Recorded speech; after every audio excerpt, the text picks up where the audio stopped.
बच्चों, आप सभी का आज की कक्षा में स्वागत है। आज की कक्षा में हम जो यहाँ पे केवल पढ़ने के लिए जो एक छोटी सी कहानी है उसको पढ़ेंगे, जिसका नाम है सेना में सैल्यूट का चलन।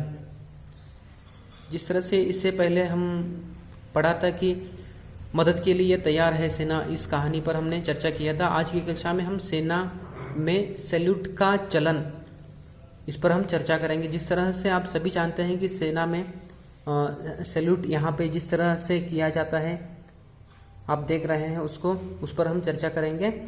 सेना में सलामी यानी सैल्यूट का काफ़ी महत्व है, लेकिन क्या आप जानते हैं कि सैल्यूट देने का चलन कैसे शुरू हुआ और सलामी का मतलब क्या होता है?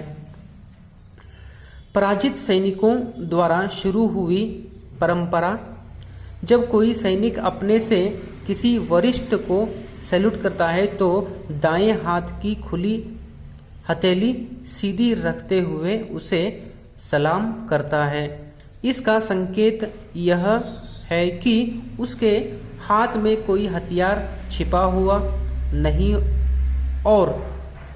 है और उसके इरादे नेक हैं। यह परंपरा पराजित सैनिक द्वारा विजेता सैनिक के सम्मान में शुरू हुई थी। पहले जहां थल सेना और वायुसेना के सैनिक हथेली सामने की ओर खोलकर सलामी देते थे, वहीं नौसैनिकों की हथेली जरा अंदर की ओर मुड़ी रहती थी और पूरी तरह नहीं दिखाई देती थी। इसका कारण यह था कि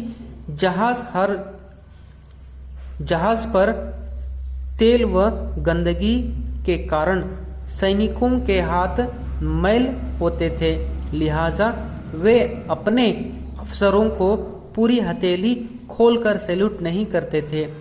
अब तो वायुसेना भी अमेरिकी वायुसेना की तर्ज पर हथेली अंदर की ओर झुकाकर सैल्यूट करने की परंपरा शुरू कर चुकी है।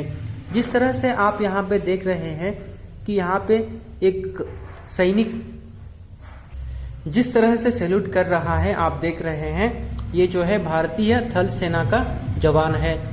जैसा कि आप यहाँ पे पढ़ा है कि सैल्यूट करने की परंपरा कब से शुरू हुई, जिसके बारे में आपने जाना था, और वायुसेना और थल सेना के जवान किस प्रकार से सैल्यूट करते हैं उस पर यहाँ पे चर्चा किया गया है।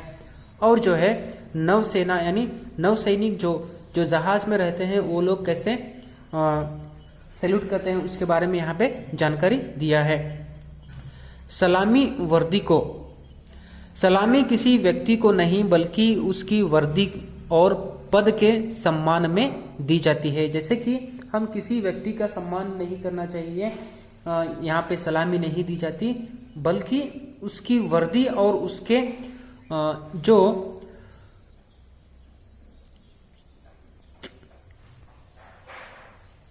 उसकी वर्दी और उसके पद को हम सलामी यानी रिस्पेक्ट देना चाहिए। सैल्यूट देने और उसे अधिकारी किस रैंक क्रम में ग्रहण करेंगे, इसकी भी एक मर्यादा निर्धारित है। कोई जूनियर अपने सीनियर अधिकारियों को सैल्यूट करता है तो सीनियर अधिकारियों में भी जो वरिष्ठ होगा वही सैल्यूट का जवाब देगा। यदि मौजूद तीनों सेनाओं के कई अधिकारी एक ही रैंक के हों तो सेना में वरिष्ठता क्रम के मुताबिक अधिकारी सैल्यूट का जवाब देगा।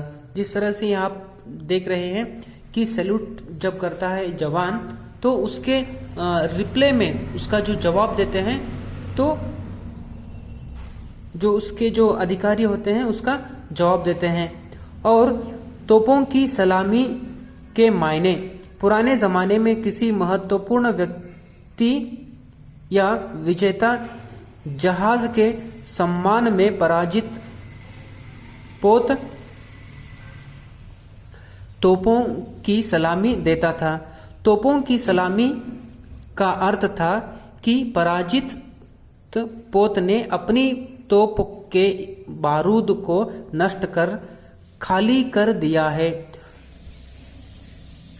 तोपों की सलामी हमेशा सम के बजाय विषम संख्या में दी जाती थी, क्योंकि सम संख्या को अशुभ माना जाता था। आजादी के कुछ वर्षों बाद तक राष्ट्रपति को 31 तोपों की सलामी देने की परंपरा थी, पर बाद में यह संख्या 21 कर दी गई।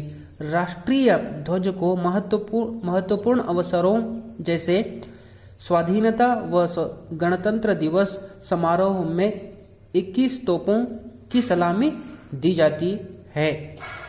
सैनिक सम्मान के साथ अंतिम संस्कार के समय गोलियां दागने की पश्चात परंपरा का कारण मृत के शरीर से निकली बुरी आत्माओं को दूर भगाना रहता है।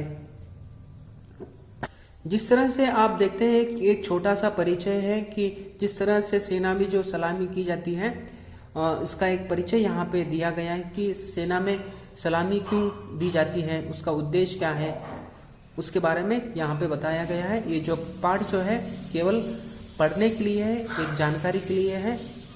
आप सभी को